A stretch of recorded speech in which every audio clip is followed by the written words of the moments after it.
ஒரு சம்பு தண்ணி எடுத்துக்கங்க.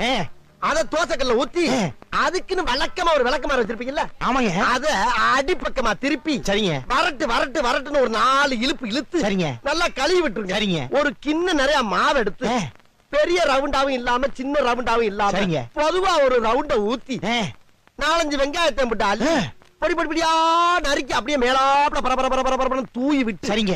ஒரு நீளமான கேரட் எடுத்து அதையும் பொடி பொடியா நறுக்கி சரிங்க. அப்படியே மேலாப்ல பரபரப்பா தூவி விட்டு சரிங்க.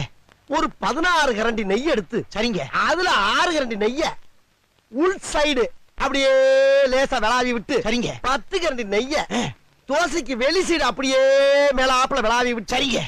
இட்லி பொடி இருக்கு பாத்தீங்களா? அத அப்படியே அள்ளி மலை சாரல் மாதிரி அதை மேலாப்ல பரபரன்னு அப்படியே பேய விட்டு சரிங்க.